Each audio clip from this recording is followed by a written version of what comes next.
Buenas tardes, sean todos bienvenidos a este cuarto encuentro del ciclo de conversatorios titulado La época de Francisco de Paula Santander.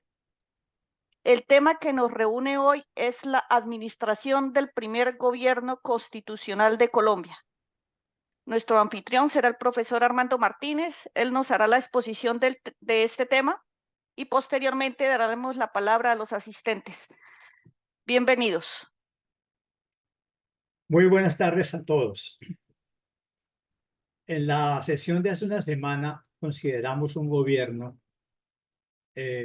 militar como correspondía a una nación que no había nacido constitucionalmente.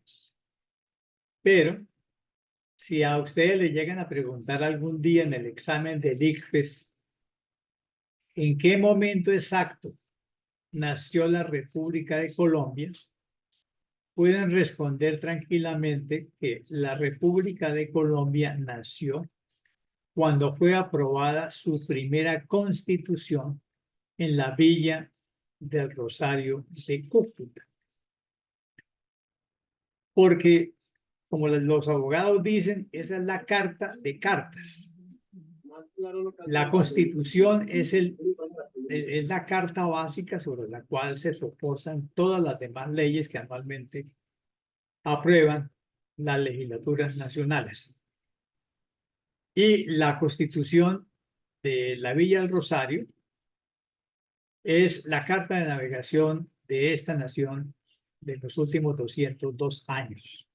De modo que Colombia como nación nace en la Villa del Rosario y ese mismo Congreso Constituyente nombra el primer presidente constitucional, que fue el general Simón Bolívar, y también el primer vicepresidente constitucional, que fue el general Francisco de Paula Santander, que hasta entonces no era más que un vicepresidente de facto militar al mando de lo que se llamó el departamento de Cundinamarca. La República de Colombia constitucional solamente tuvo una duración de 9 años,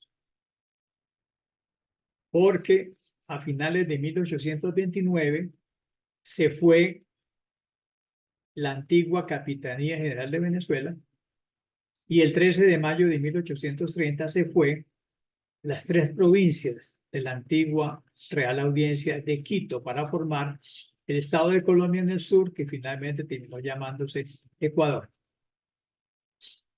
De modo que durante los 9 años de existencia de la República de Colombia no existieron sino 2 presidentes constitucionales. El primero, Simón Bolívar, y el segundo, elegido por el Congreso Constituyente de 1830, don Joaquín Mosquera Arboleda, el mayor de los hermanos Mosquera Arboleda.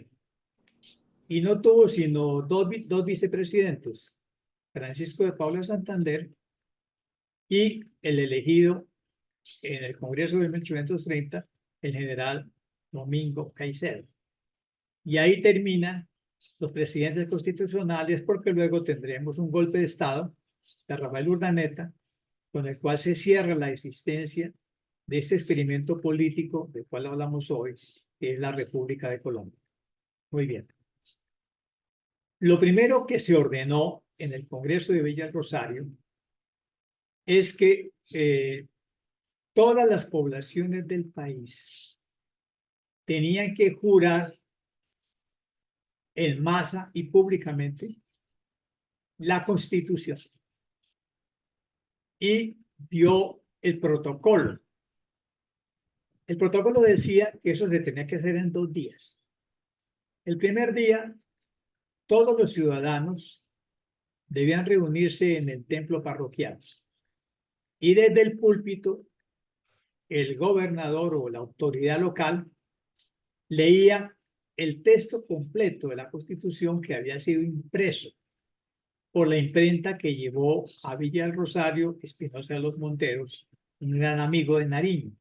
Él llevó la imprenta en mulas y en la Villa del Rosario se tiraron 2 ediciones de esta primera constitución, de modo que estaba impresa y se pudo leer en todos los púlpitos durante el primer día. Y en el segundo día, todos regresaban a la iglesia para que las autoridades locales, los alcaldes, a nombre de todos los ciudadanos, juraran cumplir y obedecer la constitución política. Y luego se hacía la proclamación en la plaza. De modo que esa es una experiencia irrepetible. En todas las poblaciones del país, todos los ciudadanos en la iglesia y en la plaza juraran y proclamaran la Constitución y supieran que en adelante todo se hacía conforme a derecho. En la ciudad de Santa Fe, que fue cambiado su nombre por Bolívar y que en adelante se llama Bogotá, la publicación y la jura se hizo el 2 de diciembre de 1821 y fue acompañado con las misas de acción de gracias en todos los templos parroquiales que se hicieron el 3 de diciembre y todas las corporaciones civiles y eclesiásticas fueron a Palacio para prestar el juramento delante del vicepresidente. Y en este momento es cuando Santander leyó una proclama dirigida a todos los colombianos para presentar la primera carta constitucional. Esta proclama es muy conocida por una frase que ustedes van a ver cuando vayan a la Plaza de Bolívar, porque está en el Palacio de Justicia. Esa frase viene de esa proclama y dice: las armas os han dado independencia, las leyes os darán libertad.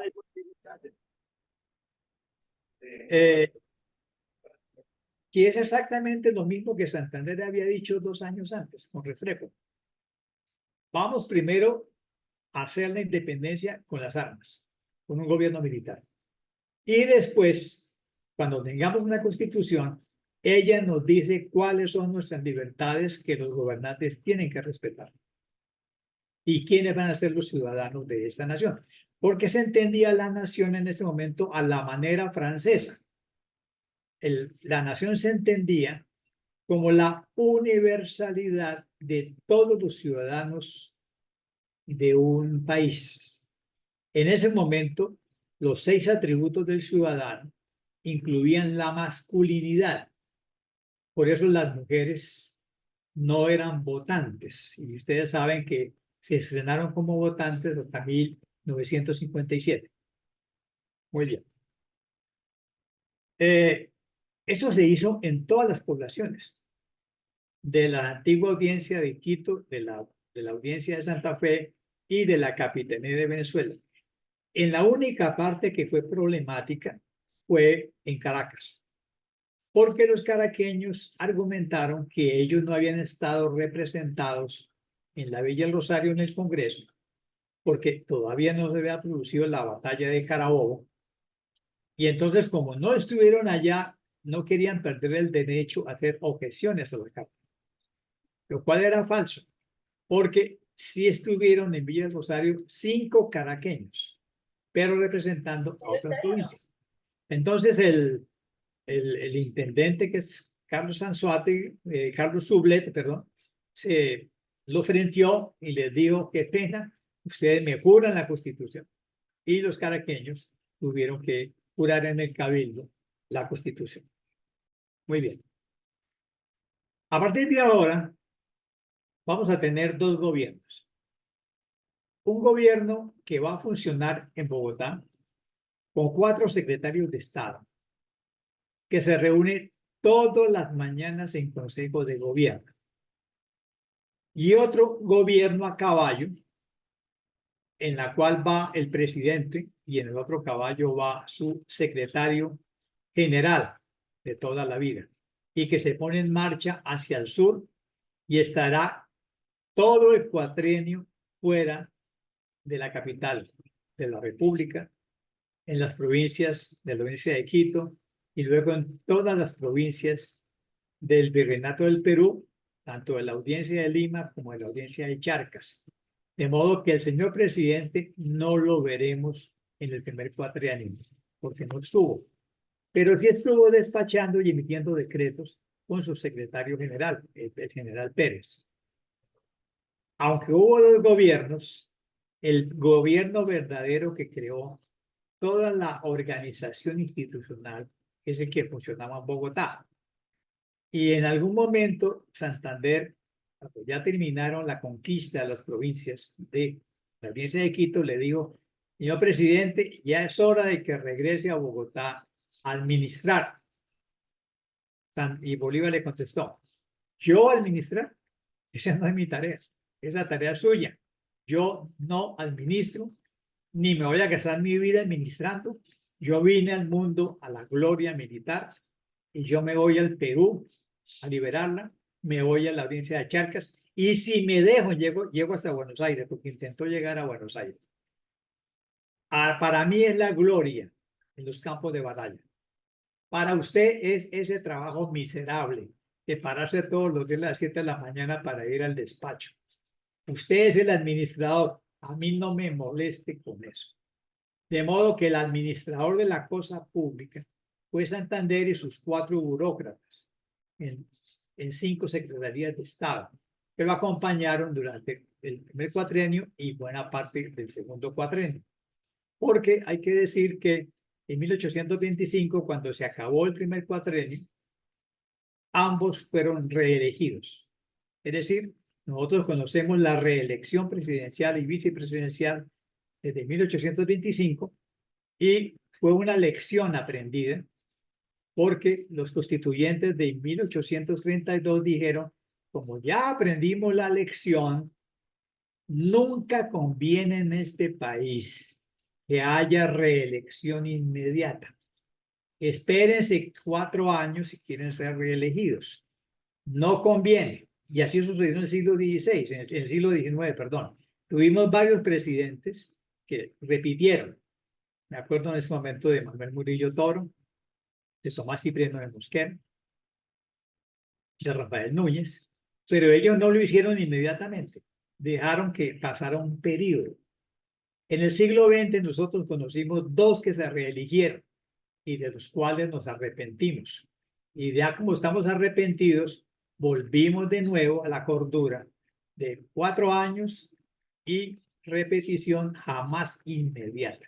Eso es la costumbre más sana, que quedó en la Constitución del 32 como el principio político de la alternabilidad. Esa fue una conquista de los legisladores de 1832. Muy bien. Santander sabía que tenía que gobernar 23 provincias que quedaron englobadas en inicialmente 8 departamentos y luego al final serían 12.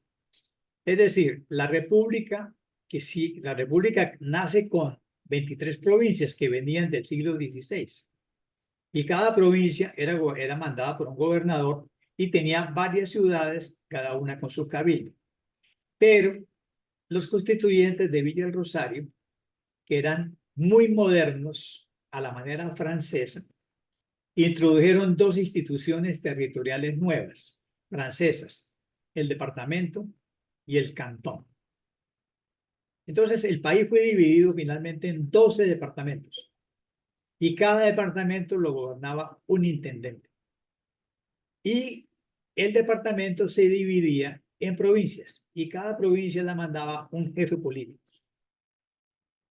Esa fue la época en que nosotros, los que vivimos con nuestras familias desde hace muchas generaciones en la provincia de Pamplona o en la provincia del Socorro, fuimos boyacenses, porque el departamento de Boyacá incluyó la provincia de Pamplona, Socorro, Tuna y el Casanare. Así que no le encuentran a nadie, porque nosotros fuimos boyacos 9 años como parte del departamento de Boyacá. Y uno de los intendentes de ese departamento fue un señor francés que se casó con una niña de Bucaramanga, doña Dolores Mutis, que se llamó el coronel Luis Perú de la Croix. Fue intendente al final de la experiencia colombiana. Muy bien. Santander tenía que nombrar los intendentes y 23 gobernadores. A los 23 gobernadores tenía que darles un gobernador político, es decir, un letrado que pusiera en papel conforme a la Constitución y a la ley lo que hacía el gobernador militar o el intendente militar, y se llamó gobernador político. Les pongo un ejemplo. El gobernador de la provincia de Antioquia fue el gran militar José María Córdoba, natural de la Concepción. Un muchacho muy loco, excelente guerrero, excelente caballista, pero él no era un señor para que hiciera decretos. Entonces le pusieron como gobernador político a José Manuel Restrepo originalmente, y luego irán otros abogados. Muy bien. Y entonces aquí hay una cosa un poco graciosa. Los 12 intendentes preguntaron, ¿y cuál es el manual de funciones de un intendente? Porque es una institución que no existía en la tradición hispana. Y no existía en la tradición hispana porque los comuneros del Socorro impidieron la reforma de intendentes, que sí se aplicó totalmente en México. Entonces, Santander les contestó, las funciones y el trabajo de los intendentes los van a encontrar en la ordenanza de intendentes de la Nueva España de 1776. Eso ha permitido que algunos digan que Santander y Bolívar son funcionarios neoborbónicos, porque el proyecto de las intendencias es un proyecto de los Borbones españoles. Y José de Galvez trató de ponerla en toda la América, como se hizo en España, pero en este reino no se pudo. No se pudo por unos socorranos locos que impidieron que eso se concretara. Muy bien. Y Santander empezó a nombrar a todos los funcionarios y empezó a gobernar y a emitir lo que le ordenaba hacer la Constitución. Es decir, lo llamamos el hombre de las leyes porque Bolívar fue el que dijo que era el hombre de las leyes. Y lo dijo porque él todos los días en su reunión de 3 horas, que empezaba a las 9 de la mañana en el Consejo de Gobierno, tenía sobre la mesa una copia de la Constitución. Entonces, los ministros se ponían de acuerdo qué decretos se había que hacer. Y él decía, al hacerlo, lean primero la Constitución porque debe haber control constitucional que ustedes mismos deben llevar.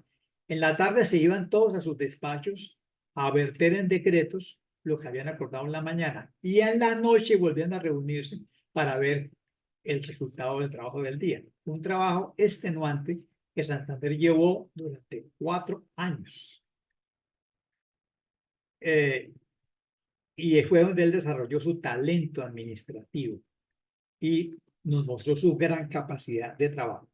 Muy bien.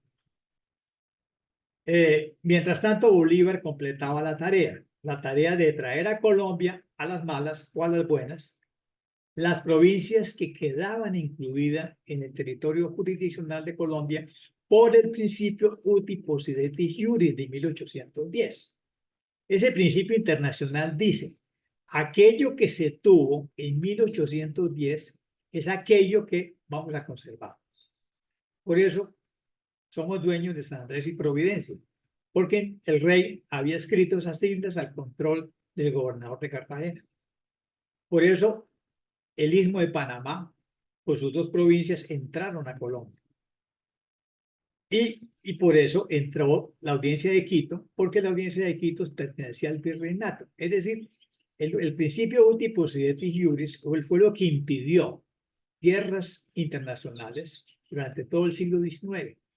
Pero Bolívar tuvo que aplicarlo negociando o conquistando a aquellos que no querían venir a Colombia por principio uti possidetis. Y hubo muchos casos disímiles. Por ejemplo, se preparó una expedición en Cartagena para ir a tomar por conquista el Istmo de Panamá. Se alistaron los barcos, se alistaron las tropas, se alistó el comandante.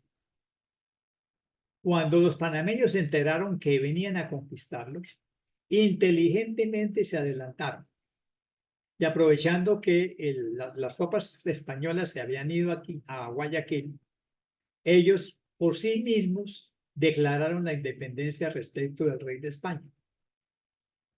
Y esa fue una decisión política muy importante, porque desde 1821 los panameños dijeron: nosotros entramos a la República de Colombia de nuestra propia voluntad. Nadie nos conquistó. Por lo tanto, nos podemos ir por nuestra propia voluntad cuando nos dé la gana, cosa que hicieron varias veces en el siglo XIX y finalmente en 1903. Y todavía lo siguen diciendo los panameños. Qué pena, señores, pero nosotros no fuimos conquistados, entramos porque nos dio la gana Colombia y por lo tanto somos libres de irnos cuando nos dé la gana. No le pasó lo mismo a Quito. Quito fue conquistado por la batalla de Pichincha. Y Bolívar negoció con Guayaquil. Guayaquil tenía tres opciones políticas. Una era irse con el Perú. Esa era la mayoritaria. La segunda era hacer una unión de estados hanseáticos con Panamá. Y la peor de todas para ellos era entrar a Colombia. Pero Bolívar se parqueó en la entrada de Guayaquil con 6.000 hombres y les preguntó: ¿qué van a hacer, señores? Pues el colegio electoral dijo: pues general, nosotros libremente nos afiliamos a Colombia. Y entró Guayaquil por las buenas. Hay otros que dijeron: solamente muertos nos meten a Colombia. La provincia de Pasto, la de los Pastos y parte de Popayán. Pues hubo las masacres de las cuales ya hemos hablado en los primeros años. Entonces, cada provincia tiene una historia distinta. Ahora, los más lambones de los lambones fueron los socorranos, que entraron inmediatamente a Colombia y fuera de eso pusieron 6.000 hombres y fuera de eso las señoras abrieron sus casas para albergar, darle de comer y vestir a un soldado, con lo cual Bolívar quedó muy agradecido. Esos entraron, digamos, felices a Colombia. Y de hecho somos hasta el día de hoy sus descendientes los más encantados de pertenecer a Colombia. Ahora, Venezuela era el dolor de cabeza de Santander. ¿Por qué razón? Porque Venezuela había sido capitanía general, sede de Real Audiencia.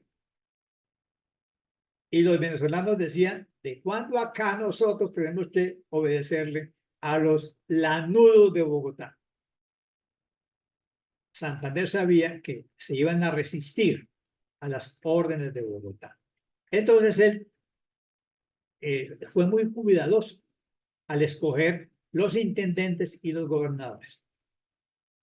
Lo ideal hubiera sido que el intendente de Venezuela hubiera sido el general José Antonio Páez, a quien Santander conocía desde 1817.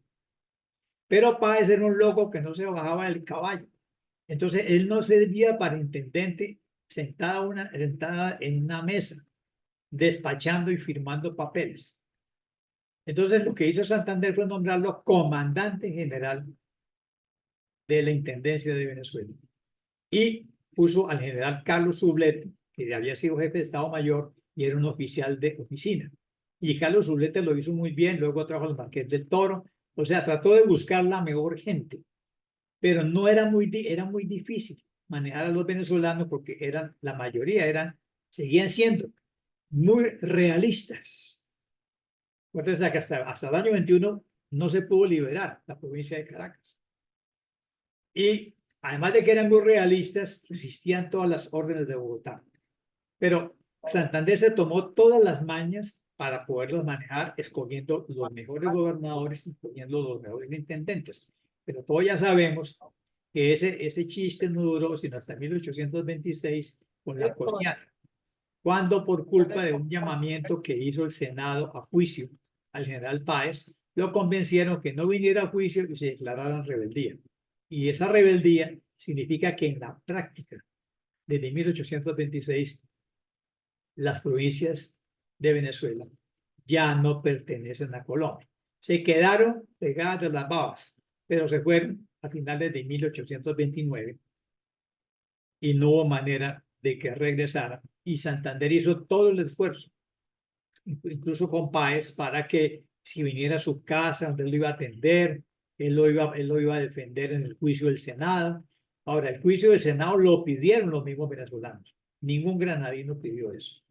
Pero fue el pretexto para la cosieta. Muy bien. Ahora veamos algunos aspectos de la administración pública de Santander.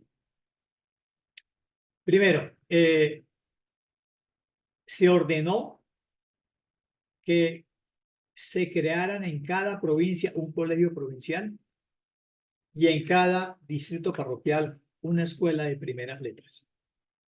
Y Santander, sentado con su secretario del Interior, que era el que manejaba el asunto de la distribución pública, que es José Manuel Restrepo, preguntó, ¿y cómo lo vamos a hacer? O sea, ¿con qué plata? ¿Con qué plata vamos a hacer colegios en cada provincia? ¿Con qué plata vamos a hacer una escuela? ¿Y con qué plata vamos a hacer 3 universidades? Hasta 1810 solamente hay una universidad, como ya les dije, que es de papel. La Universidad de Santo Tomás, que funciona en el convento de Santo Domingo. Es de papel, porque lo único que hace es examinar y expedir los títulos en latín. Porque el privilegio que la orden de predicadores tenía desde el siglo XVII impedía que hubiera universidades. Pero ahora con la revolución y la independencia se pueden tener universidades. Y Santander creó 3 universidades. La universidad del primer distrito, la del segundo y la del tercero, con sedes en Bogotá, Popayán y Cartagena. Y la universidad del primer distrito se llama Universidad Central. Y empiezan a hacer las carreras que se podían hacer. Jurisprudencia, medicina y teología. Ahora, una buena noticia que les quiero dar es que después de 5 años de trabajo abnegado de 3 historiadores amigos míos y jóvenes, se terminó la descripción del archivo del Colegio de San Bartolomé, que como ustedes saben está en la esquina suroriental de la Plaza de Bolívar. La Compañía de Jesús pagó con su bolsillo a los 3 historiadores que trabajaron abnegadamente 5 años. El trabajo acaba de terminar. Pero lo más interesante de este trabajo es que apareció un grupo de archivos que se suponía que estaban perdidos. Primero, apareció el archivo universitario de este país.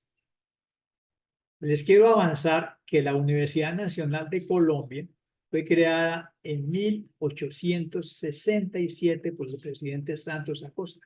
O sea, es muy reciente, es de 1867. Y siempre preguntaron en la Universidad Nacional, aquí tenemos el archivo desde 1867. ¿Qué pasó con los archivos de las universidades entre 1821 y el 67? Nadie sabía. Lo acaban de encontrar, estaba en San Bartolomé. ¿Por qué?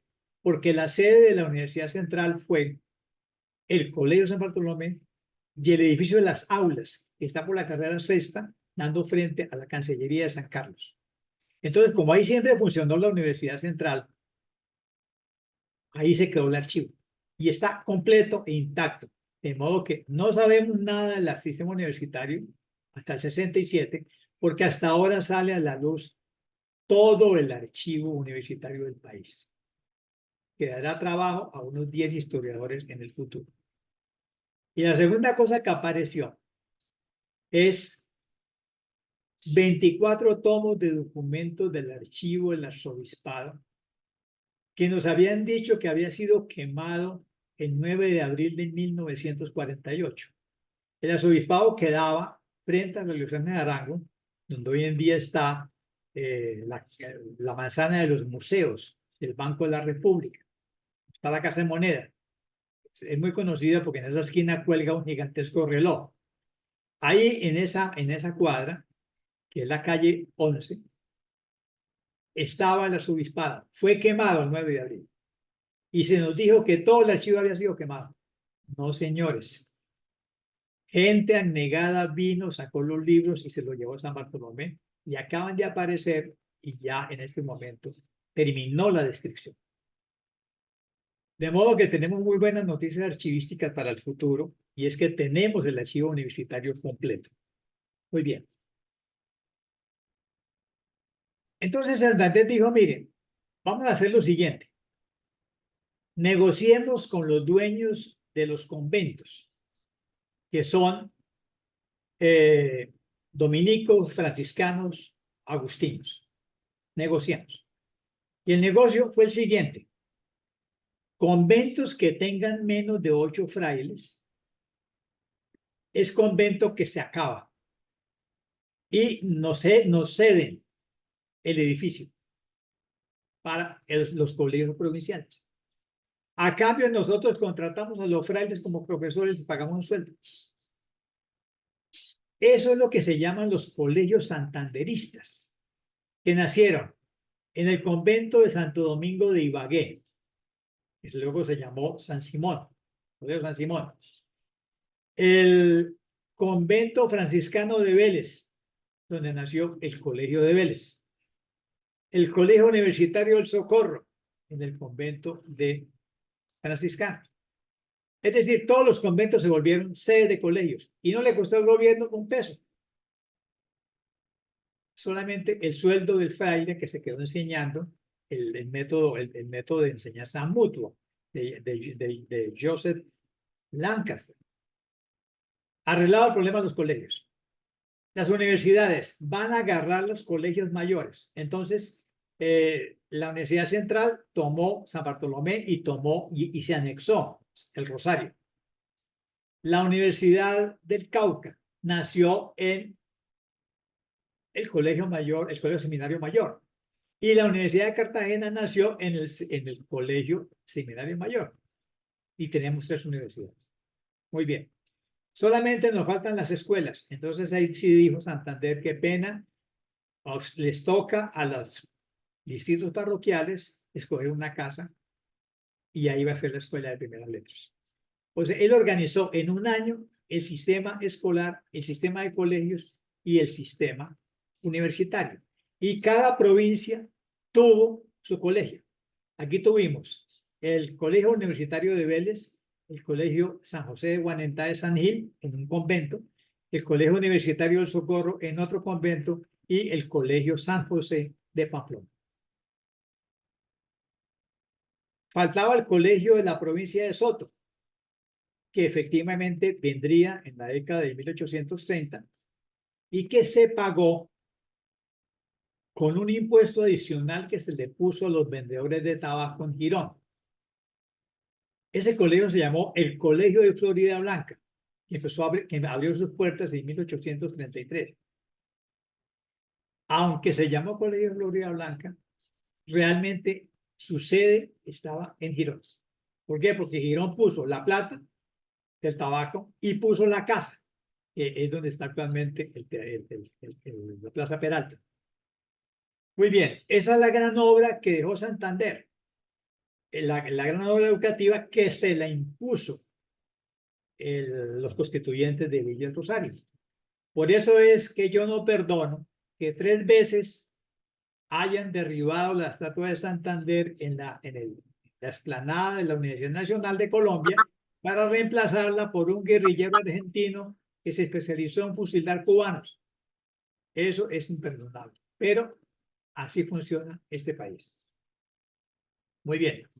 La siguiente tarea es organizar el servicio diplomático, porque Colombia tenía que salir a buscar el reconocimiento de las 2 grandes potencias de la época, que era Gran Bretaña y los Estados Unidos de América.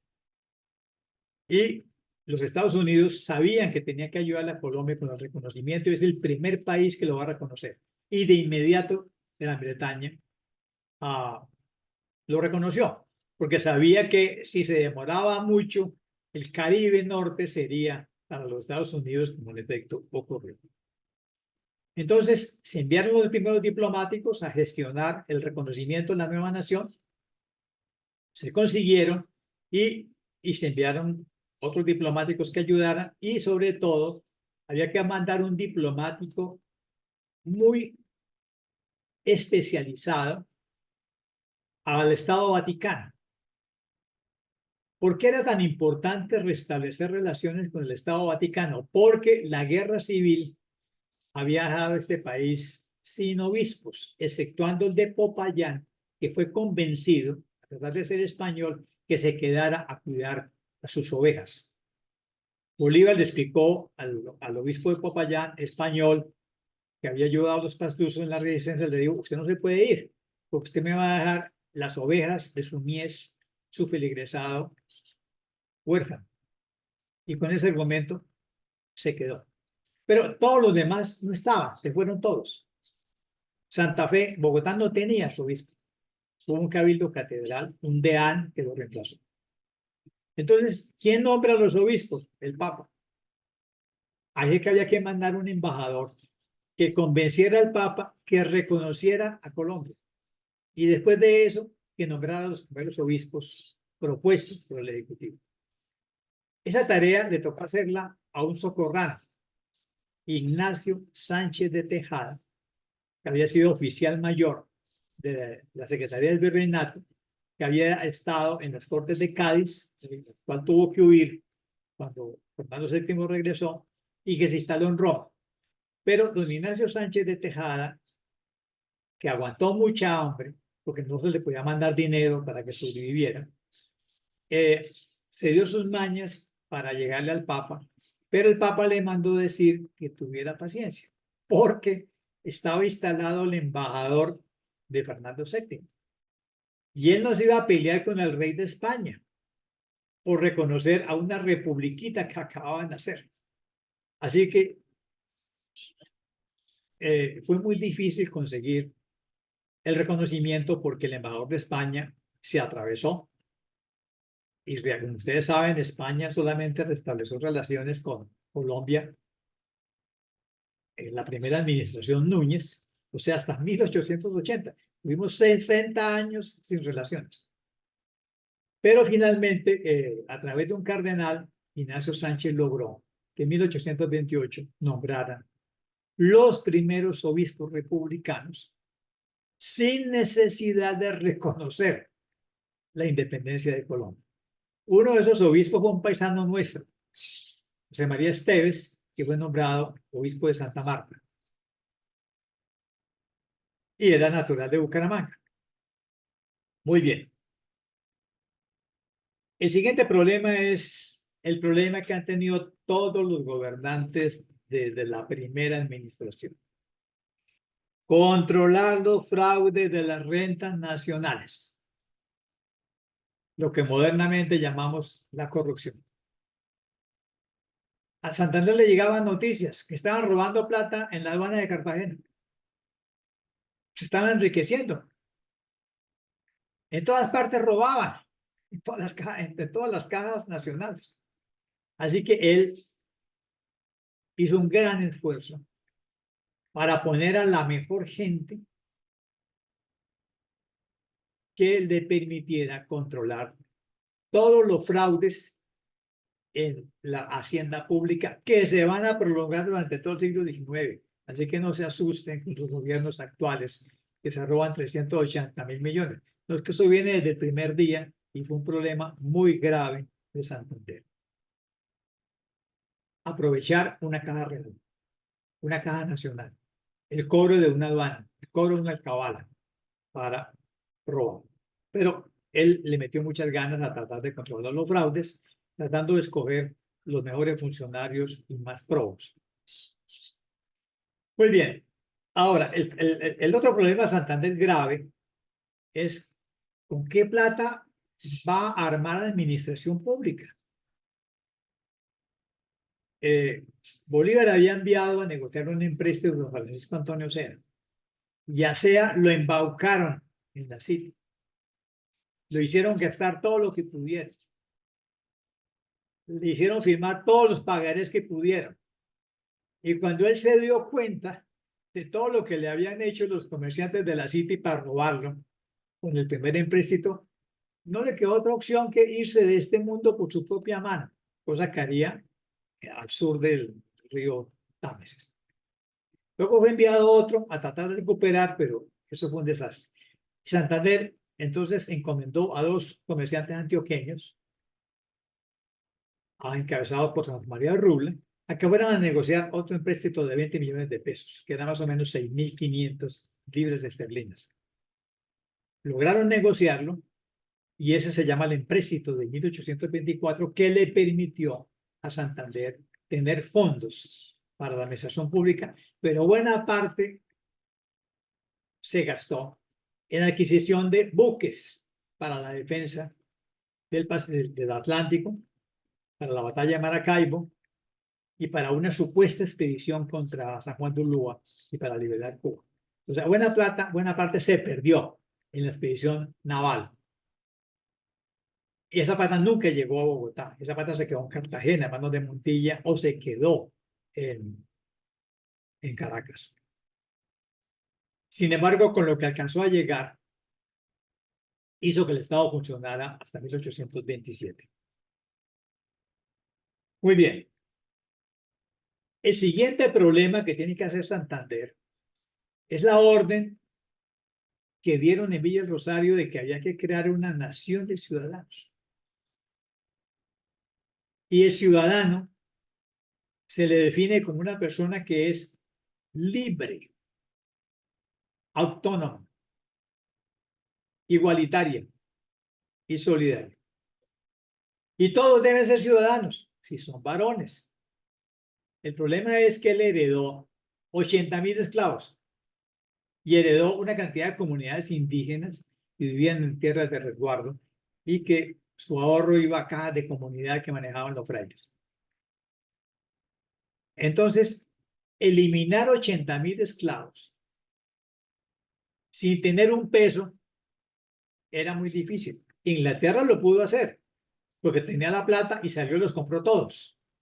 Pero Colombia no tiene un peso para ir a pagar 300 pesos por cada negro esclavo. Pero en Villa del Rosario se dio la solución. ¿Cómo se elimina la esclavitud en Colombia? De tres maneras. Primero, cerrando la importación. Fácil. No se deja entrar un esclavo más al país. Segundo, la ley de manumisión de vientres. La esclava que está embarazada no se puede liberar porque no hay manera de comprarla.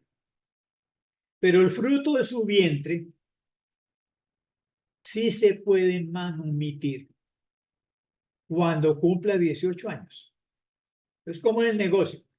Se le dice al niño que acaba de nacer del vientre de una esclava: la esclava es suya, no hay nada que hacer. Pero ese fruto de su vientre le va a trabajar 18 años para que usted se pague con sus servicios.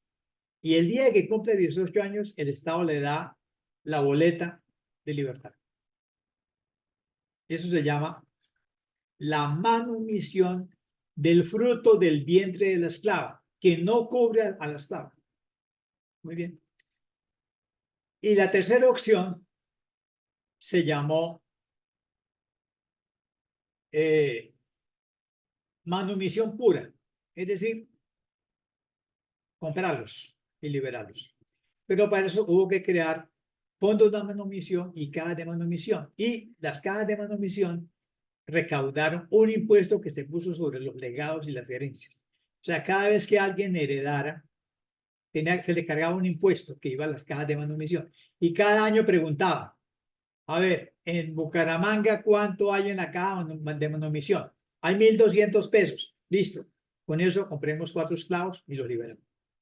Y así se hizo durante 30 años. Es decir, mediante fondos de manumisión, mediante libertad de vientres y mediante prohibición. Y se hizo sin disparar un tiro. En los Estados Unidos este chiste costó $500,000 de muertos y una guerra civil.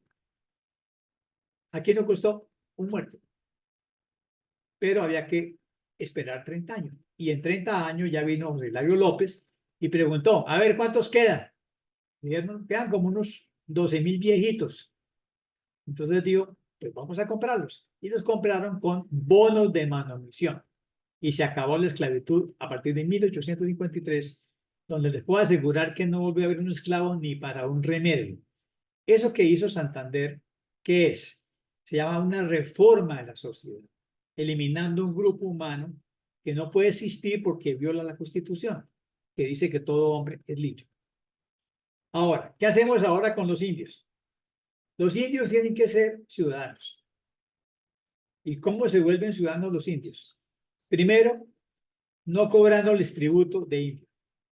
Y segundo, repartiendo las tierras de los resguardos en parcelas, para que cada uno se haga propietario y cultive lo suyo, y venda lo suyo y viva de lo suyo. Y se da una parte para la escuela del pueblo de indio. Ese proyecto se llama Eliminación de los Resguardos. Y Santander dijo, no solamente los vamos a ver propietarios, no les vamos a cobrar tributo, sino que les vamos a reservar 2 cupos en las universidades. Y les vamos a dar cupo en los colegios. Y vamos a crear escuela de indios. Y así eliminamos a los indios. Pero esto no fue tan fácil. No fue tan fácil porque los indios fueron a buscar a Bolívar y le dijeron, vuélvanos a poner el tributo. ¿Cómo así? ¿Por qué? Digo, porque es que nosotros pagamos 2 pesos anuales de tributo y esa plata la pagamos con los arrendamientos de tierras de resguardo. O sea, no lo pagamos nosotros, lo pagan nuestros arrendatarios. En cambio, si somos ciudadanos, cada vez que vayamos a la plaza de San Laureano a vender mercancía, nos van a cobrar alcabalas. Económicamente no nos sirve la igualación. Se resistieron y en algunos lugares donde había muchos indios, como en la provincia de Popayán, la provincia de Pasto, lograron que luego el general Mosquera y otros militares, incluyendo Bolívar, la restituyera al tributo y los mantuviera como indios. Y por eso tenemos indios hasta el día de hoy, ahora creciendo a gran velocidad, porque ya tienen 3 millones de hectáreas y tienen casa, carro y beca. Eso no se pudo hacer en el largo plazo, pero donde se podía hacer, se hizo. En las provincias de Pamplona y provincia de Socorro, provincia de Vélez, se hizo. El último resguardo que fue medido y repartido fue el de Guane en 1851 y lo hizo Agustín Codazzi. Y les puedo asegurar que en Santander, o sea, las provincias de Pamplona, Vélez, Socorro, no hay indio ni para un remedio a partir de 1852. Y aquí no tenemos resguardos. Aquí no existen. Aunque hay gente que recientemente acaban de inventar la etnia Guane y está pidiendo casa y carro de beca, pero eso pertenece a otro proceso diferente. Muy bien. Entonces había que reformar la sociedad. Había que eliminar la esclavitud, había que eliminar a los indios y toda persona para ser ciudadano tenía que aprender a leer y a escribir. Los reyes de España no se gastaron ni un centavo, nunca, en educar a un vasallo, porque no necesitaban que el vasallo fuera educado. Los colegios mayores son donaciones de obispos, no plata del rey. Pero la república sí tiene que educar a sus ciudadanos porque algún día van a tener que votar y van a tener que escribir el voto y leer el voto. Entonces, por haber definido que el ciudadano en su 6º atributo es leer y escribir, hubo que poner en marcha el proyecto educativo que llevamos desde hace 200 años para que no haya analfabetos. Porque el ciudadano debe saber leer y escribir. Y esa tarea se hizo. Muy bien. Cuando Santander fue expulsado, ya sabemos, en 1828, él se fue a Europa y en Europa pensando en lo que había pasado, escribió un informe sobre los grandes avances que se habían hecho. Los grandes avances. Eso lo escribió en París. Y lo publicó. Se llama Los adelantamientos que hizo la República de Colombia entre 1821 y 27. Y gracias a ese balance, puedo resumirles para finalizar cuáles son las realizaciones del primer gobierno constitucional de la República de Colombia que llevó en la vida real Santander y sus 4 secretarios de despacho. Veamos los logros. Primero, relaciones exteriores. Entre 1822 y 25, Colombia fue reconocida por los Estados Unidos y la Gran Bretaña, las grandes potencias. Se firmó un tratado de alianza con el emperador del Brasil, don Pedro, quien recibió un ministro plenipotenciario de Colombia acreditado. El rey de los Países Bajos dio patentes de cónsul general residente en Bogotá y cónsules para los puertos. El rey de Baviera nombró un cónsul para el puerto de La Guaira, mientras que Prusia, Suecia, Dinamarca, la Confederación Helvética y las ciudades hanseáticas establecieron relaciones comerciales con Colombia. El Estado Vaticano, a pesar de que no lo reconoció, despachó las bulas que permitieron que estuviéramos arzobispo de Bogotá y Caracas, obispos en Quito, Santa Marta y Antioquia. Y el Papa escogió los candidatos que el gobierno le presentó, que eran obispos de la cuerda liberal de Santander. Segunda dimensión, la vida política interna. La instrucción pública fue instalada y ampliada a un nivel que jamás se conoció en los siglos anteriores. Se difundió el método de enseñanza mutua de Joseph Lancaster y se establecieron escuelas primarias en casi todas las poblaciones.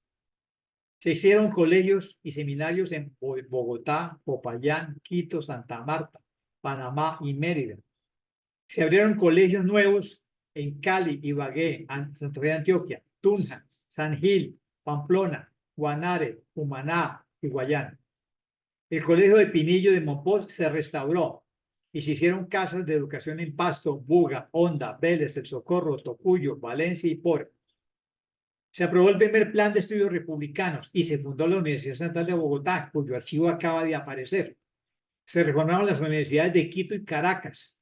Se abrieron universidades en Tunja y Popayán y se proyectó la Universidad de Cartagena en el convento.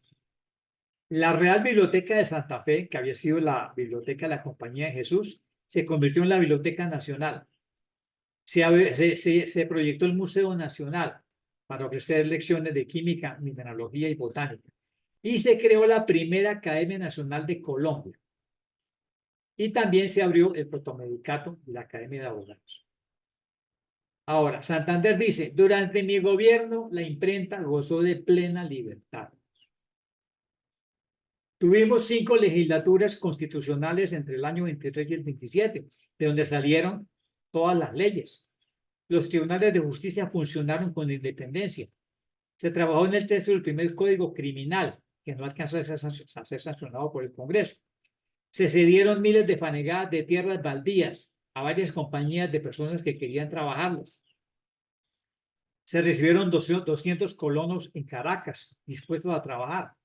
Se intentó abrir la navegación por los ríos Magdalena, Zulia y Orinoco mediante concesión a inversionistas. Se fomentó la apertura del camino Cali-Buenaventura y el de La Guaira-Caracas. Ahora, en cuanto a la hacienda pública, dice Santander, pagamos nuestra inexperiencia. Primero, en Cúcuta se ordenó un impuesto único, directo. Eso fue imposible cobrarlo, porque no había mentalidad de pagar impuesto directo.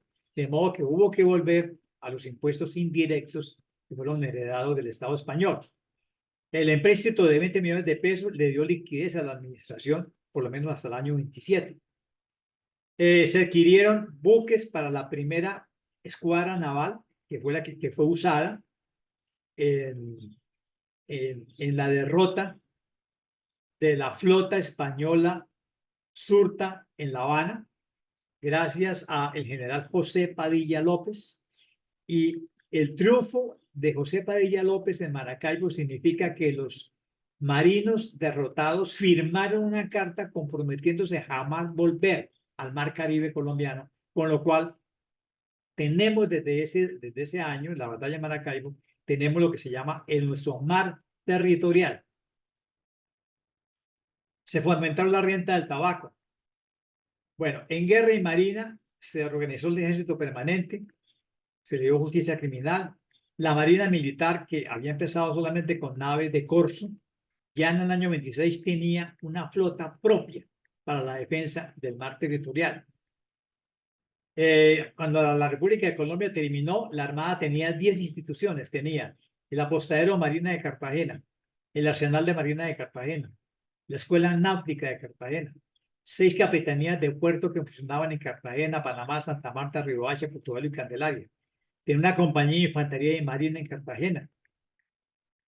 Es decir, Santander dice en este balance que hizo en el año 27, dice, señores, entre 1821 y 1827, la administración constitucional de la República de Colombia hizo la tarea y por eso él fue recibido en toda Europa, un jefe de Estado en el exilio. Y gracias a sus realizaciones, cuando se hizo la Convención Constituyente del Estado de la Nueva Granada en el 31-32, por unanimidad fue escogido primer presidente constitucional del Estado de la Nueva Granada, que será su segundo gobierno constitucional, en el cual mostrará sus dotes de administrador, de la cual hablaremos en una próxima sesión. Y con eso he agotado el tiempo. Muchas gracias, profesor Martínez. A partir de este momento, quienes tengan alguna pregunta o inquietud, por favor, levanten sus micrófonos y se les dará la palabra. Les recuerdo a los participantes que nos centremos en nuestro personaje y su época y el tema que nos reunió hoy, que es la administración del primer gobierno constitucional. Franz, ¿tienes la palabra? Gracias, Albita.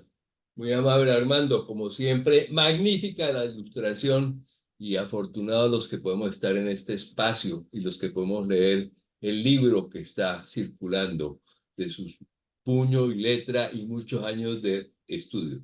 La pregunta, si hay respuesta por parte del mismo Santander, después de semejantes realizaciones tan claras y tan precisas, es ¿qué diría él o qué dijo? Porque como también se documentó de su propio asunto, ¿qué no hizo que hubiera querido hacer?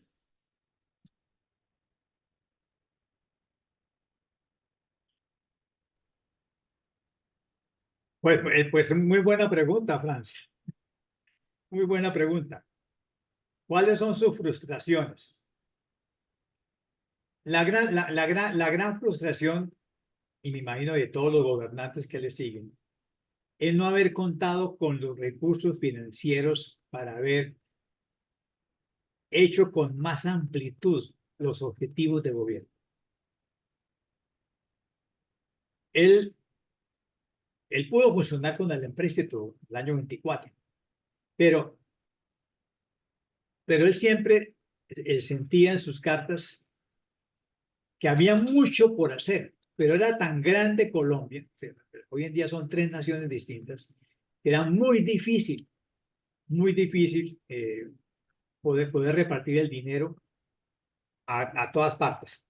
Esa es una gran frustración, o sea, no haber tenido, ser un país pobre que viene de la guerra civil y que no tiene dinero para hacer todo lo que le ordenó la Villa Rosario de Cuba.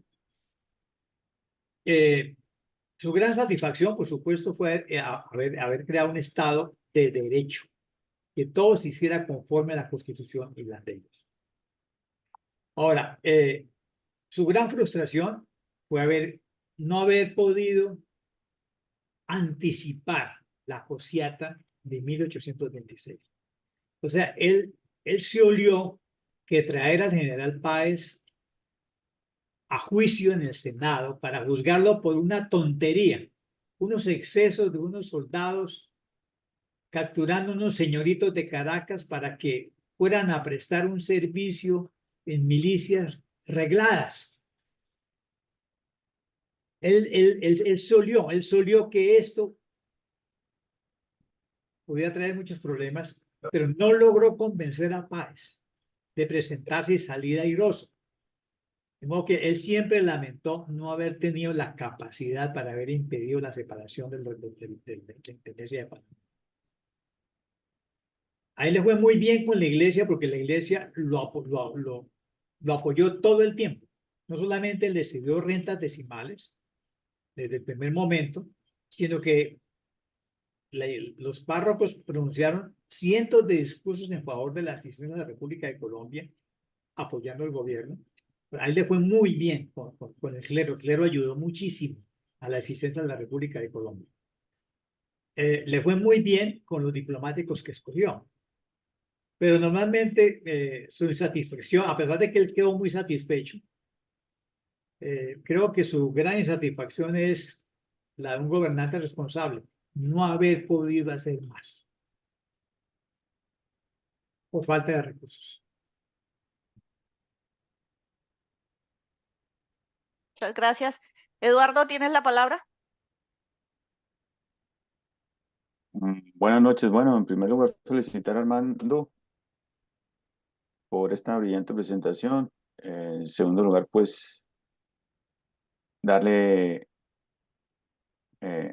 gracias y pues saludar a todos los que se encuentran en la sala. Y en tercer lugar, pues una pregunta que iba a hacerle a Armando, que Armando se refería a que, pues, con los recursos que envió Santander a la flota naval, pues, que contribuyó a la victoria de Maracaibo, hay otra batalla naval que también hubo a finales de 1823, que fue la batalla naval de Puerto Cabello, que llevó a la toma de Puerto Cabello. Pues un sitio que fue dirigido por Páez y pues por la flota naval del ejército de la Armada colombiana, pues que en ese momento Padilla no participó, pero muchos oficiales de Padilla estaban presentes. No sé si con los recursos que envió Santander también esos recursos también fueron destinados para la batalla, la toma de Puerto Cabello. Sí, es decir, bueno, un problema grave y es que los españoles se atrincheraron en San Juan de Ulúa y a partir de mensajes que le mandaron a Santander y a Bolívar, pedían su ayuda para bloquear con la flota colombiana San Juan de Ulúa. Y se preparó la flota para ir a San Juan de Ulúa, con una cantidad de gastos y además con los buques que compraron en los Estados Unidos. Colombia llegó a comprar 8 buques con el empréstito. Entonces, cuando estaba lista la flota para salir, y eso justifica, bueno, digamos, los gastos hechos para ayudar a México en el futuro van a servir para que los secretarios de Hacienda digan que ese gasto se lo van a descontar al empréstito mexicano, que fue muy difícil de pagar. Entonces, esa flota que fue armada tiene su gran triunfo en Maracaibo, con lo cual captura la flota para los barcos españoles y eso es lo que permite, ahora sí, cerrar la barra de Maracaibo y tomar con gran facilidad la última plaza fuerte, que es Puerto Cabello, que en tierra la dirige Páez. Pero tomando Puerto Cabello y la barra del lago de Maracaibo y el fuerte de San Carlos de Maracaibo, Santander pudo decir, ahora sí tenemos un mar territorial y se lo debemos a Padilla. Otra gran injusticia fue haber fusilado a Padilla, al cual le debemos nada más y nada menos que el mar territorial, porque los oficiales de Laborde, que fue el gran comandante español, prometieron y firmaron que jamás volverían al Caribe colombiano. Con lo cual, le cerraron el paso a la flota española hacia el Brasil y Argentina. O sea, en Argentina y Chile quedaron muy felices porque Colombia les bloqueó la entrada a cualquier flota española por el Atlántico. Y consideran que fue muy importante esa batalla que el año pasado celebramos con todos los fierros. Pero esa flota costó mucho dinero. Y esa flota terminó perdiéndose. O sea, se vendió todos los barcos para ser desguazados. Y la flota se comió mucha parte de la empresa. Desafortunadamente fue un proyecto militar que costó mucho dinero, que no se realizó y que se consumió buena parte de la empresa. Porque además compraron en los Estados Unidos y en Europa, con los barcos, compraron mucho material militar. Y hubo que pagar a los marineros holandeses que trajeron barcos, o sea, fue un desgaste muy grande ese proyecto, que finalmente terminó desguazado. Pero las Gracias. decisiones no las tomó Santander, las tomó Carlos Urrete, como secretario de Guerra y Marina, y Pedro Gual. Gracias, Armando. Muchas gracias, profesor Silvano. ¿Habías levantado la mano? Sí, buenas tardes. Armando, dos preguntas pues, de dos cosas que me impactan mucho del libro, y es el tema Venezuela. Y recogiendo pues sus palabras ahí ahorita, lo de Venezuela, francamente, sí era pegado con babas, porque desde un principio, desde antes de organizar la campaña libertadora de Boyacá, hubo conflictos serios pues con el valor político de la Nueva Granada, la situación de la provincia del Casanare, la desunión y los resquemores tan complicados entre militares venezolanos y granadinos. Ese ya es una alerta de que no va a funcionar el proyecto. La Angostura, pues lo que hace, pues, los aceptan en Bogotá, en Santa Fe y en Bogotá, pero realmente no va a avanzar el proceso. Ahora, la separación de Venezuela, hablamos de separación de algo que estuvo realmente junto. Yo veo que el tema de los intendentes, nombrar un solo intendente para dos o tres departamentos a la vez, eso resultaba complicado.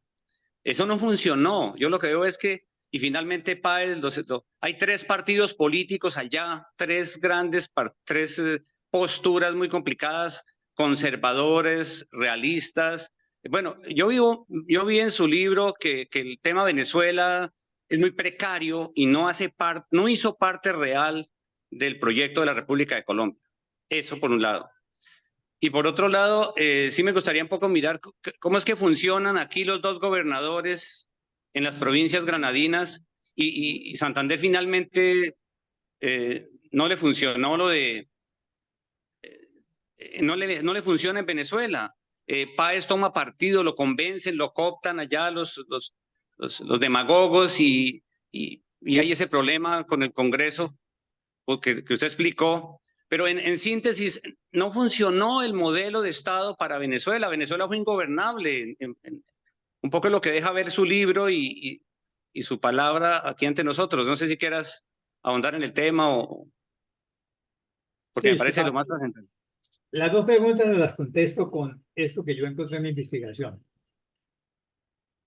El proyecto de la República de Colombia, es decir, de unir en un solo paquete la Capitanía General de Venezuela y el Virreinato de Santa Fe con sus dos audiencias, la de Quito y la de Santa Fe. Ese proyecto es de la cabeza de los venezolanos. A ningún granadino se le ocurrió eso. A ningún quiteño se le ocurrió eso. Los quiteños toda la vida soñaron, desde el barón de Carondelet, con ser una capitanía general, con su propia audiencia, para no depender de la Capitanía General de Lima. O sea, para los quiteños y los guayaquileños era suficiente con un tribunal superior de audiencia y con una capitanía general en términos militares. Eso fue lo que pidió el barón de Carondelet y lo que no lograron obtener. Para los granadinos bastaba reproducir el gobierno superior de la Real Audiencia de Santa Fe sobre sus 19 provincias. Pero desde Miranda, Pedro Gual, todos los que llegaron a Cartagena huyendo en el año 11, y Bolívar, quizás porque ellos miran el mapa al revés que nosotros. Ellos miran el mapa como si estuvieran en un barco y miraran hacia el continente. Ellos toda la vida soñaron en unir ese paquete. Por lo tanto, ese paquete solamente puede durar mientras viva Bolívar. Y Santander se lo decía, mientras usted viva, ese paquete funciona unido. Pero una vez que usted muera, esto se desbarata. Porque es un proyecto político inmenso que tiene en contravía unas jurisdicciones que llevan 3 siglos. Y esas jurisdicciones ha creado, yo digo, 3 naturalezas distintas. Ser natural de la Nueva Granada es un sentimiento que se opone al que diga que es natural de Venezuela. Y eso estalló en el Casanare en el año 16, 17. Y si uno mira, por ejemplo, los tratados de Apulo con Rafael Urdaneta, hay una cláusula de los tratados de Apulo de 1830 donde dice: vamos a esforzarnos por eliminar esa maldita odiosidad entre granadinos y venezolanos. O sea, eso está latente. El odio de los venezolanos por Santander lleva 200 años. Es parte de la naturaleza venezolana odiar a Santander. ¿Cómo se atreve este lanudo a gobernarnos? Entonces, este proyecto político que los venezolanos llaman Gran Colombia dependía de los oficiales venezolanos. Eso dependía de Bolívar, Bartolomé Salón, Mariano Montilla, Carlos Sublete, los Carabaños. Dependía de ellos. El único granadino que les jugó fue Santander. Porque Santander es agradecido con Bolívar porque le dio el armamento para ganar la batalla de Boyacá y permitió la liberación. Pero los amigos de Santander, que son abogados, especialmente Vicente Azuero, Francisco Soto, el mismo Márquez, desde muy temprano le dicen a Santander: la Nueva Granada tiene que ir de este paquete. Y en el año 26, Azuero crea un periódico, se llama El Conductor, y dice: nos vamos, nosotros no podemos seguir con Venezuela. Ahora, los venezolanos tuvieron el descaro de sacar un periódico que se llamó El Venezolano. Y cuando se acabó, uno que se llamó El Constitucional. Y si yo tengo un periódico que se llama El Venezolano, en el tiempo de la República de Colombia, mi mensaje es: date que te mando, yo me voy. Es decir, es un proyecto político que requería, primero, el Ejército Libertador. 2, el carisma del general Bolívar. Pero si usted quita el Ejército Libertador y el carisma de Bolívar, eso se descompone y vuelve a ser lo que era hace 300 años. Es decir, los gobiernos superiores de 3 reales audiencias que tuvieron su asiento en Caracas, Santa Fe y Quito. Eso es lo más fácil. Porque un socorrano y un pamplonés se entienden fácil. Porque dicen: tenemos el mismo gobierno superior. Pero un pamplonés no se entiende bien con uno de Barinas porque dice: nosotros somos de diferentes gobiernos superiores, y eso hace que tengamos naturalezas distintas. Y en el Casanare fue terrible la disputa entre venezolanos, llaneros venezolanos y llaneros granadinos. Y Santander vino a componerlo para poder crear la vanguardia. Y Bolívar se dio cuenta: si esto no lo mando, no hay vanguardia, porque ¿quién va a conciliar a los jefes llaneros venezolanos con los granadinos? O sea, a la larga se impuso el camino más fácil, el camino de conservar los gobiernos superiores que habían construido en 3 siglos unas naturalezas políticas que permitían la identificación de unos con otros. La apuesta de Santander fue muy fuerte con los venezolanos, o sea, buscar la mejor gente que tuviera carisma para que mantuviera a Venezuela unida. Y no lo logró. Es decir, pero ¿quién denunció a Páez en el Congreso? Fueron los senadores venezolanos. Y Santander se dio cuenta que era un error político traer al jefe militar de Venezuela a que lo juzgaran unos abogaditos en Bogotá. Y Páez inicialmente es una rabieta, botó al suelo las condecoraciones, pisoteó los uniformes, y luego dijo, bueno, voy a ir. Y Santander dice que me recibe y me protege, yo voy. Pero luego le cayeron el doctor Peña, estaba resentido porque había sido expulsado del Senado, y le dijeron, ¿cómo hay por allá? A que lo manoseen esos granadinos. Y declararon que no iba, y al no irse, pues la comandancia quedó eso. Ahora, a pesar de eso, pues se crearon 3 departamentos en Venezuela con el fin de manejarlos mejor, pero realmente el peso de las tradiciones políticas de gobiernos superiores a la larga se impuso. Y lo que hoy en día es Colombia es exactamente lo que era el gobierno superior de la Real Audiencia de Santa Fe, y lo que es Ecuador son las 3 provincias que le obedecieron al Tribunal de la Audiencia de Quito, y lo que hoy en día Venezuela es exactamente la capitanía y la audiencia. Eso es lo que se podía hacer más fácil, y eso fue lo que funcionó. 10 años duró el proyecto de Bolívar y dependía de él. Por eso muchos amigos le dijeron a Bolívar, la única manera que usted sea un jefe único hasta que se muera. O sea, una monarquía. Porque no encontraba otra manera de impedir que se disolviera eso. Toca con una monarquía, porque ¿cómo le hacemos? Y el problema es que Bolívar se murió muy pronto. Bueno, por la vida que llevó. La vida que llevó no puede obrar mucho. Y exactamente, él muere el 17 de diciembre del 30, y antes de que se muera, ya se habían ido el sur y Venezuela de la mano de oficiales venezolanos, porque el Ecuador existe por 2 oficiales venezolanos, pero especialmente por Juan José Flores de Portocarrero. Y Venezuela existe por Páez.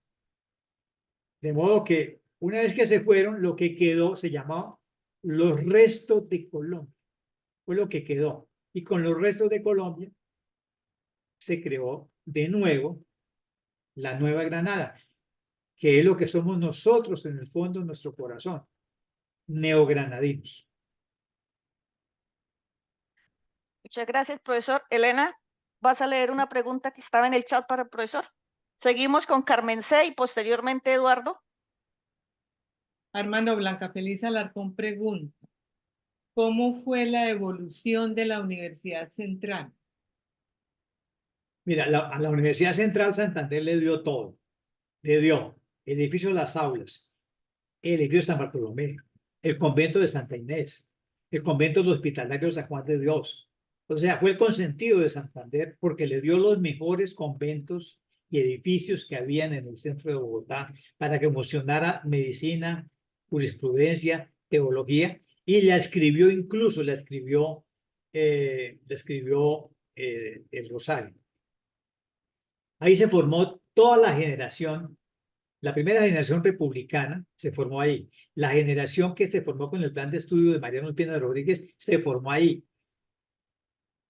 De modo que ahí está la historia de la formación universitaria profesional. Pero llegaron los liberales radicales con el gobierno de José Hilario López. Hicieron el siguiente razonamiento. En Colombia está prohibido el uso de títulos nobiliarios, porque somos totalmente igualitarios. El título universitario impide la igualdad. Entonces, eliminemos los títulos universitarios para el ejercicio de cargos públicos. Y las 3 universidades se volvieron 3 colegios mayores. Y el Estado Nacional dijo, yo no los sostengo, que los sostengan los estados soberanos. Los bajaron de universidad a colegio mayor y se los pusieron a las rentas de los estados soberanos de Cundinamarca, Bolívar y el Cauca. Entonces la gente dijo, ¿y yo como para qué estudio? Si el título universitario no sirve para nada. Entonces, a partir del final de la administración López, que va del 49 al 53, el sistema universitario se derrumba y se derrumba la profesionalización. Hasta que vino una nueva generación, que es la generación de 1870, y dijo, los liberales radicales metieron la pata. Un país no puede vivir sin universidades. Y entonces, en 1877, dos liberales arrepentidos, José María Samper y Manuel Ancísar, dijeron al presidente Santos Acosta, hay que crear una universidad en Bogotá que se va a llamar la Universidad Nacional de los Estados Unidos de Colombia, y hay que traer la mejor gente a las 6 escuelas que hay que crear. Y arranca, ahora sí, con la mejor gente, ahora sí la Universidad Nacional, a partir del 67. Esa Universidad Nacional que arranca le pone como primer rector a Manuel Ancísar. Y el Congreso intentó violar la autonomía, porque es que el gran tesoro de la universidad hasta hoy es la autonomía. O sea, que en la universidad se hagan las cosas conforme al criterio universitario y profesional. Entonces el Congreso le mandó decir a Ancísar, usted tiene que meter las obras de Jeremías Benham y del conde Tracy. Lo mandó a decir el Congreso. Y Ancísar dijo, ah, sí. Ese mismo día renunció. Ese mismo día renunciaron los decanos. Y ese mismo día los estudiantes fueron para casa. El Congreso no nos puede decir nosotros qué tenemos que aprender. Ahí empezó la autonomía universitaria. Hoy en día está destruida. Muchas gracias, profesor. Carmen C. ¿Tenías alguna pregunta?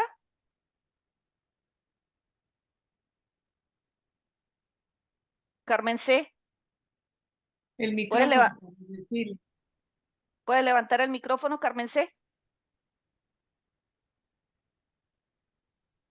Bueno, entonces, Eduardo, ¿tienes otra pregunta para el profesor Martínez?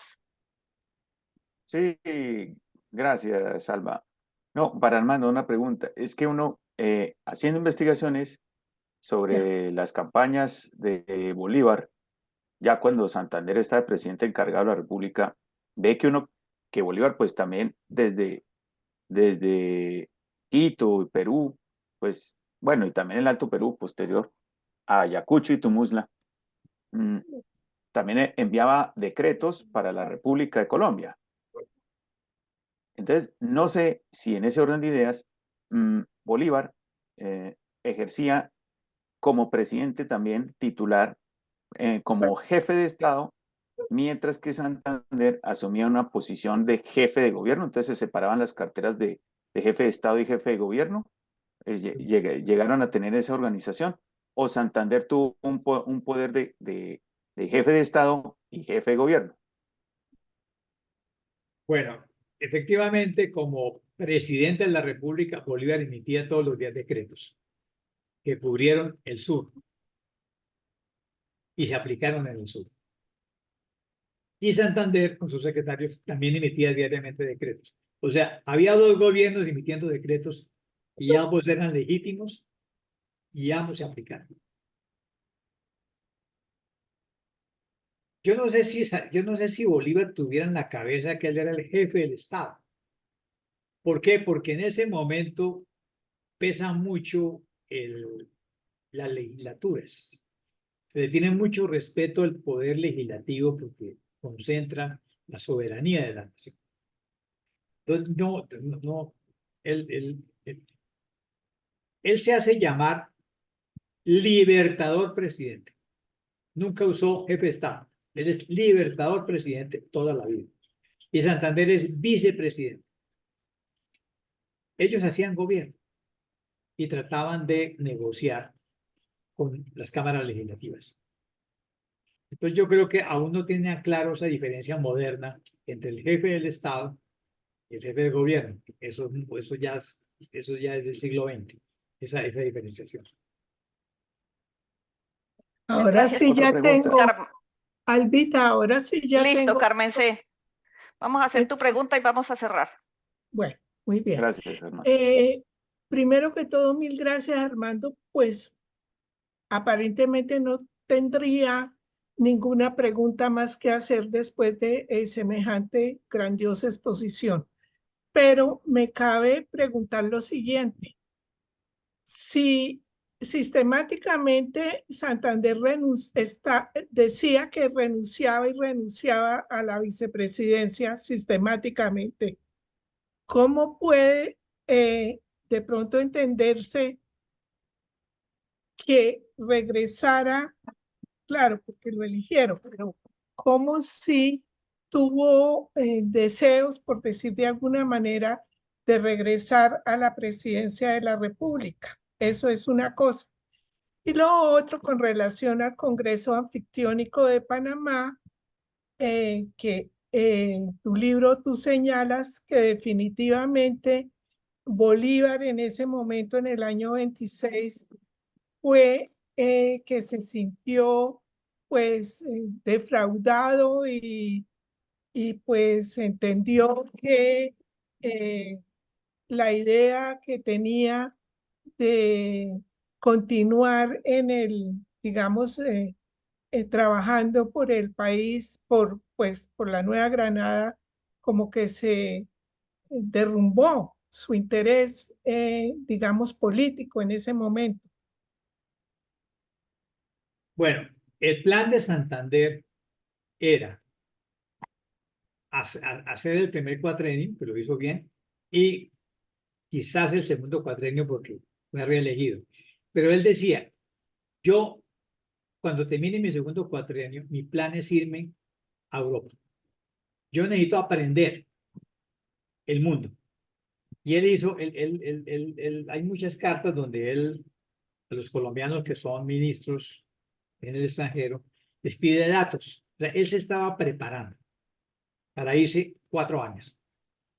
Y él quería volver para ser presidente. O sea, él dice, yo voy a ser el presidente después de Bolívar. Pero primero me voy a Europa 4 años. Ese era el plan de él. Ahora, después del rompimiento, Bolívar le ofrece que se vaya de plenipotenciario a los Estados Unidos y él queda feliz. Él iba para los Estados Unidos y organizó la hacienda y se iba a llevar unos muchachos al ciudad de Estados Unidos.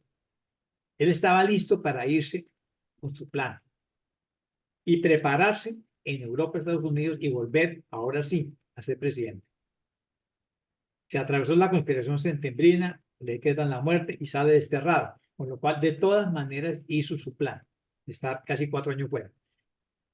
Y vino a hacer lo que él quiere hacer, pero ya no presidente de Colombia, sino solamente presidente de la Nueva Granada. O sea, su plan le salió de otra manera, pero lo realizó. Ahora, el Congreso Anfictiónico fue una especie de alianza porque pensaban que iba a haber otro intento de otro ejército expedicionario de tierra firme, guiado por Fernando VII, restaurado en 1823.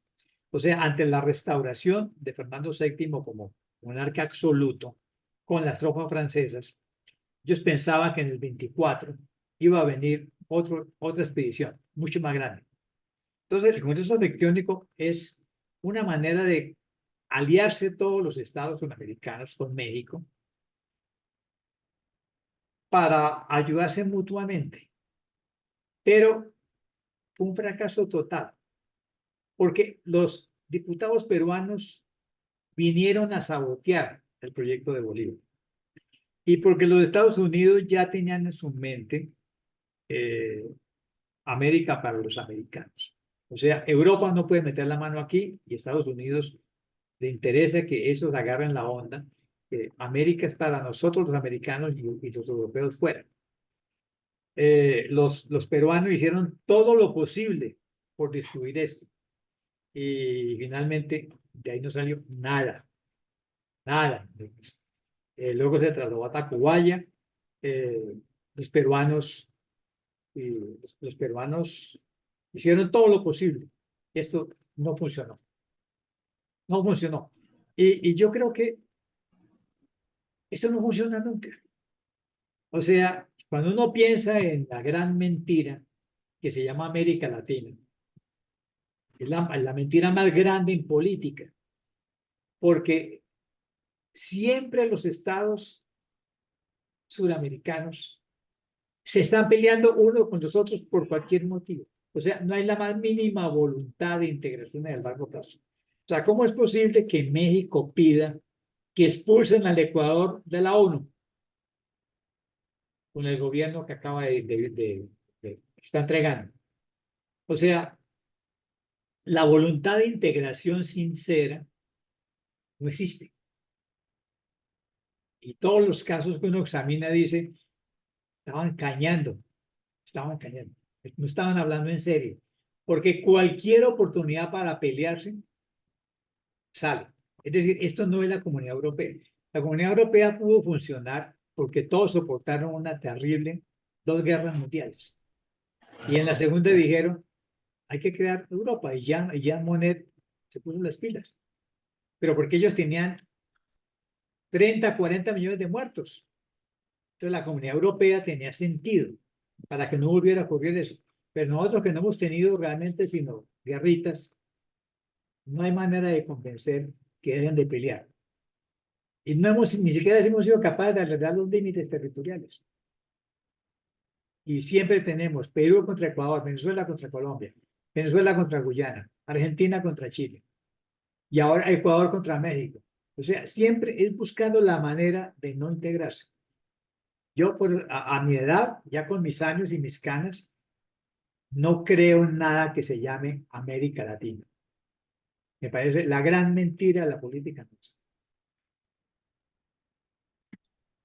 Muchas gracias, profesor Martínez. Por motivos de tiempo vamos a dar por terminado este encuentro. Damos las gracias a nuestro anfitrión y los esperamos a todos este 21 de junio con el tema La destrucción del orden constitucional. Muchas gracias a todos por su asistencia. Gracias, Albita, Elena, nuevamente Armando. Muchas gracias a Gusto todos. verlos. Muchas gracias. Buenas noches para todos. Muchas gracias, Armando. Excelente. Gracias a todos por asistir. Gracias, Elena. Buenísimo, Elena. Muchas gracias. Muchas gracias a todos. Gracias, Elenita. Gracias a todos.